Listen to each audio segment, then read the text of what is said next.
ሰላም ጤና ይስጥልን። እንደምን አረፈዳችሁ። ይህ የኢቲ ቱዴይ ኒውስ ቻናላችን ነው። ለቻናላችን አዲስ ከሆኑ ሰብስክራይብ፣ ላይክ፣ ሼር እንዲሁም አዳዲስ መረጃዎች ቶሎ እንዲደርሱ የደወል ምልክቷን መጫኑን አይርሱ።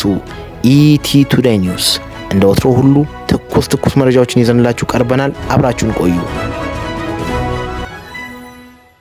የኢቦላ መከሰት ለሕክምና እርዳታ ሰጪዎች በርካታ ተግዳሮቶችን መደቀኑን ኤምኤኤስኤፍ ዘገበ።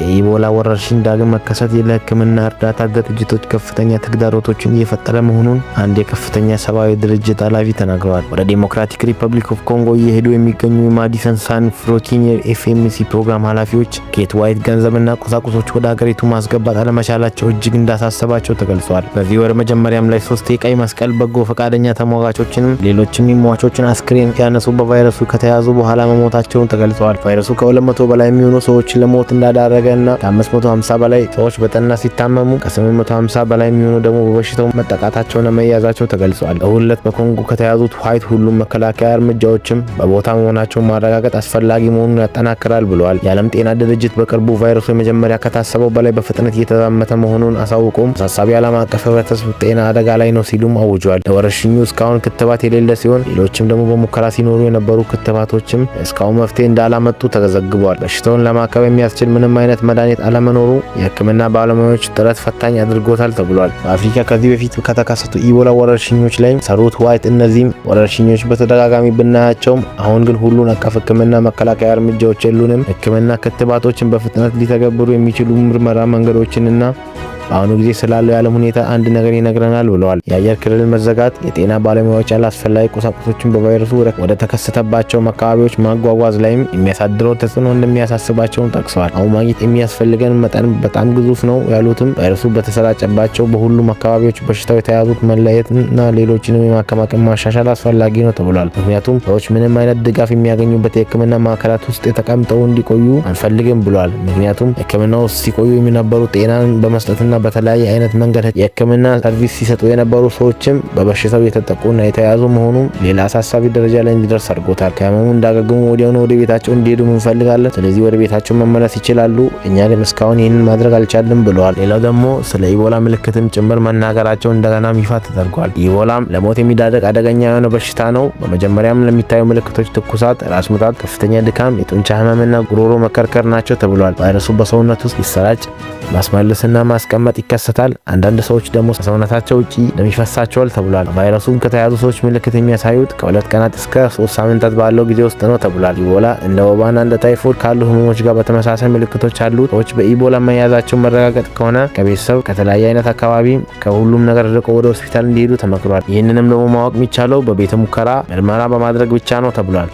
ቫይረሱ ለመጀመሪያ ጊዜ ተለይቶ የታወቀው በአውሮፓውያኑ 1976 ዓ.ም ሲሆን በወቅቱ ወረርሽኙ በዲሞክራቲክ ሪፐብሊክ ኦፍ ኮንጎ እና ሱዳን ተስፋፍቶ ነበር። በሽታው ከሚተላለፍባቸው መንገዶች አንዱ በቫይረሱ ከተያዙ ሰዎች የሚወጣ ሰውነት ፈሳሽና ሌላም ደግሞ ንክኪ መሆኑ ተገልጿል። ይህ ደግሞ መላቅ ወንዝ፣ የዘር ፈሳሽና ከሴት ብልት የሚወጣ ፈሳሽ፣ ሽንት፣ ሌሎችም ሰገራንና ላብን የሚመሳሰሉ ነገሮች ናቸው ተብሏል። ከሰውነት የሚወጣው የፈሳሽ የነካቸው ቁሳቁሶች በበሽታው ያስተላልፋሉ። አይን፣ አፍንጫና አንዳች ስንጥቅ ያለው ቆዳዳ ክፍል በመንካት ቫይረሱ የሚተላለፍበት መንገድ ነው ተብሏል። ሌላው ደግሞ የሌሊት ወፍ፣ ዝንጀሮ፣ ጦጣ፣ ጃርት፣ ድኩላ በበሽታው የሚያስተላልፉ ሌሎች እንስሳት ናቸው። ለምግብ አይነት የሚታደኑ የዱር እንስሳት ስጋ ቫይረሱን ሊኖር ይችላል ተብሏል። ለምሳሌ ያክል አጋዘን እና የሜዳ አህያ ሌሎችም ወዘተ የመሳሰሉ እንስሳቶች ላይ በሽታው ሊገኝ ይችላል ተብሎ ተጠንቷል። በኢቦላ ሳቢያ የሞቱ ሰዎች አስክሬን መንካትን በበሽታው ያጋልጣል ተብሏል። በዲሞክራቲክ ሪፐብሊክ ኦፍ ኮንጎ ከፍተኛ መጠን የኢቦላ ወረርሽኝ የተነሳው ከአውሮፓውያኑ 2018 እስከ 2020 ባሉት ዓመታት ሲሆን ወደ 2300 ሰዎች ገደማ ገድለዋል። በ2022 በዩጋንዳ የተከሰተው የሱዳን ኢቦላ ዝርያ ወረርሽኝ ምክንያት 164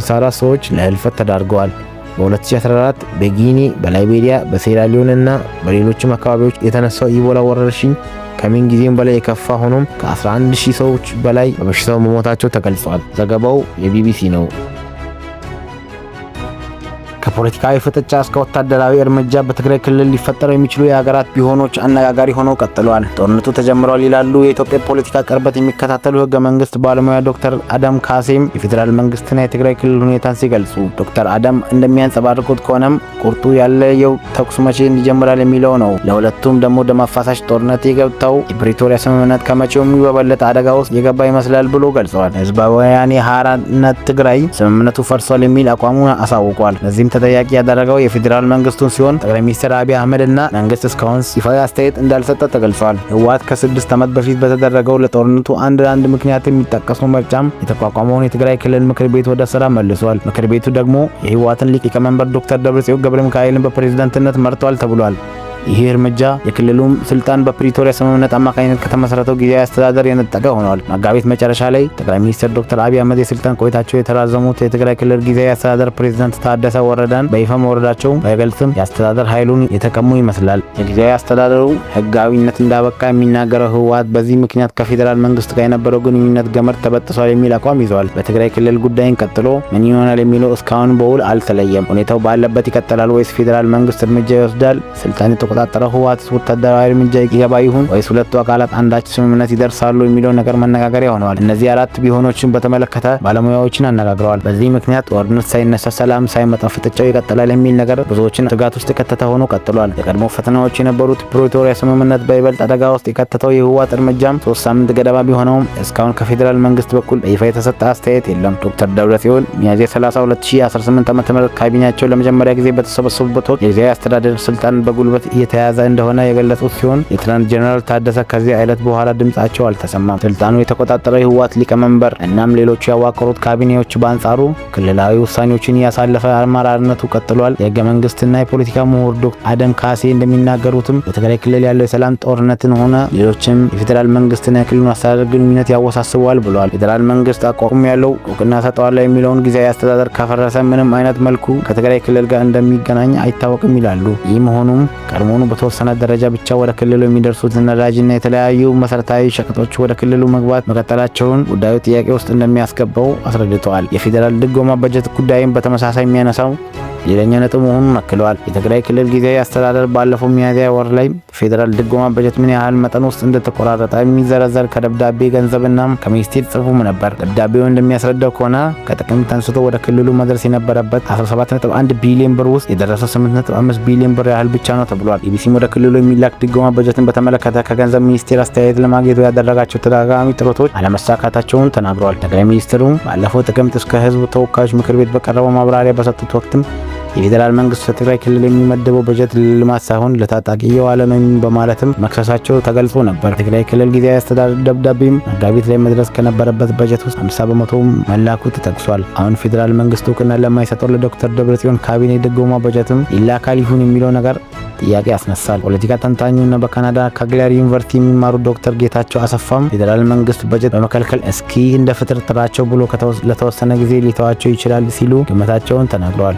እንደ ዶክተር ጌታቸው ትንተና ከሆነ ግን የፌዴራል መንግስት ዝምታ እስከ መጨረሻው የሚዘልቅ ሳይሆን ሁኔታዎች እስከሚሟሉ ጊዜ የሚጠብቅ ነው ብለዋል። ዶክተር ጌታቸው አሁን ለሚታየው ዝምታ ምክንያት ሊሆኑ የሚችሉ ብሎ ከሚጠቅሷቸው ጉዳዮች መካከል ካሄድ 1 ሳምንት የቀረው 7ኛ አጠቃላይ ምርጫና እርሱን ተከትሎ የሚመጣው የመንግስት ምስረታ ይገኝበታል። መጪው ጊዜም ክረምት መሆኑ እንዲሁም በመካከለኛው ምስራቅ ያለውን ግጭትም ፌዴራል መንግስትን ያጸፋ እርምጃዎችን ለማዘግየቱ ከግምት ውስጥ ያስገቧቸው ናቸው ተብሏል። ዶክተር አደም በተመሳሳይ አሁን ላይ ያለው ሰላም ያልሆነ ሁኔታ በመቀጠሉ ምናልባት ለትንሽ ጊዜ እንጂ ዘላቂ ነው ብዬ አላስብም ብለዋል። ፌዴራል መንግስት እውቅና ከሚሰጠው አስተዳደር ስልጣን ባለመሆኑም በበጀትና በሌሎች ዋና እቃዎች ላይም ቁጥጥር እንደሚያጠብ ከሚናገሩ ዶክተር አደምና ይህ ደግሞ ህወሓት እነዚህ ጉለቶች ለማሟላት ሙሉ በሙሉ ከውጭው ዓለም ጋር ግንኙነት እንዲፈጠር ሊያደርገው እንደሚችል ያስረዳሉ።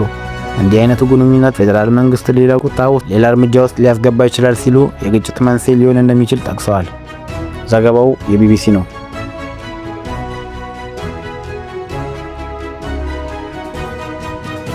ሩቢዮ የኢራን ጦርነት ለማስቆም የሚያስችል ስምምነት ምናልባት ዛሬ ሊደርስ ይችላል አሉ። የአሜሪካ ውጭ ጉዳይ ሚኒስቴር ፋቢያን ሩቢዮም የአሜሪካ ውጭ ጉዳይ ሚኒስቴር ማርኮ ሩቢዮም በሁለቱ ሀገራት መካከል ዛሬ ስምምነት ሊደርስ ይችላል አሉ። በህንድ ዋና ከተማ ዴሊ የሚገኙ ሩቢዮ በአሜሪካ የኢራን ተደራዳሪዎች ጠረጴዛ ላይ ጠንካራ ስምምነት ነጥቦች መኖራቸውን ለጋዜጠኞች ተናግረዋል። ሩቢዮ አክለውም ገና በሂደት ላይ ያለ ነገር ነው፣ ትናንት ማታ የሆነ ዜና ይኖረናል ብለን ነበረ፣ ምናልባት ዛሬ ይኖረናል ብለዋል። የአሜሪካ ውጭ ጉዳይ ሚኒስቴር ፋቢያን ሩቢዮም ሰኞ ዕለት ሀገራቸው ከኢራን ጋር ጥሩ ስምምነት ታደርጋለች ወይም በሌላ መንገድ ትፈታዋለች ብሎ አክለዋል። ፋቢዮ ሩቢዮም አማራጮችን ከመፈለግ በፊት ለዲፕሎማሲያዊ ያለውን እድል ሁሉ መስጠት አስፈላጊ መሆኑን ለጋዜጠኞች ተናግረዋል። ፕሬዝዳንት ዶናልድ ትራምፕ ሁለት ተወካዮቻቸው ከኢራን ጋር ስምምነት ለማድረግ እንዳይጣደፉ አሳስበዋል። ሩቢዮ በሆርሙዝ መከፈት የሚያስችል ተጨባጭ የሆነ ስምምነት ጠረጴዛ ላይ አለ፣ ወሽመጡን ክፈቱ፣ ተጨባጭ እውነተኛ ጊዜ የተገደበ ድርድር ለማድረግ ግቡ፣ እናም ተስፋ አለኝ እናሳካዋለን ብለዋል። የውጭ ጉዳይ ሚኒስትሩ አክለውም በፍጥነት ከድምዳሜ ላይ ለመድረስ አንፈልግም ብሎ ቢገልጹም ኢራን ምላሽ ለማግኘት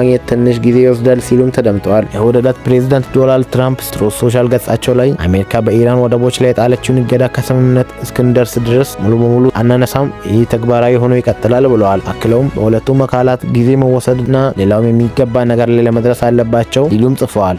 የኢራን መንግስት በትራምፕ ላይም ሆነ በሩቢዮ አስተያየቶች ላይም አስተያየቱን እስካሁን አለመስጠቱ አነጋጋሪ ሆኗል። ታሲኒም የዜና ወኪል ግን አሜሪካ የስምምነቱ ወሳኝ ነጥቦችን እያስተባበለች ነው በማለት እንዳይንቀሳቀሱ የታገዱ ፈንዶች እንዲለቀቁ ጠይቋል። የኢራን ፓርላማ ቃል አቀባይ ኢብራሂም ሬዛይ በበኩላቸው በጦርነቱ ወቅት ኃይል ላጠፋ አይን የሚል መርህ ሲከተሉ እንደነበረ ገልጸው በዲፕሎማሲያዊ አለመግባባት ወቅትም ለተግባር ተግባራዊ ምላሽ መሰጠት የሚል መሆኑን ተገልጸዋል። በኤክስ ገጻቸው ላይም ኢራን በጫናዎቹም ወይም በማስፈራሪያዎች አትንበረከክም ያሉት ቃል አቀባዩ አሜሪካ ስምምነት ላይ መድረስ የምትፈልግ ከሆነ መደራደር አለባት፣ ነገር ግን ነዳጅ $6 ማግኘት የምትፈልግ ከሆነ ማስመሰሏን ትቀጥል ሲሉ ጽፈዋል። በአሜሪካና በኢራን መካከል የሰላም ስምምነት ይፈረማል ተብሎ ቢገለጽም ተስፋ እየጨመረ በመምጣቱ ሰኞ ዕለት የዓለም ነዳጅ ዋጋ በ6% ገደማ ቀንሷል። ዘገባው የቢቢሲ ነው።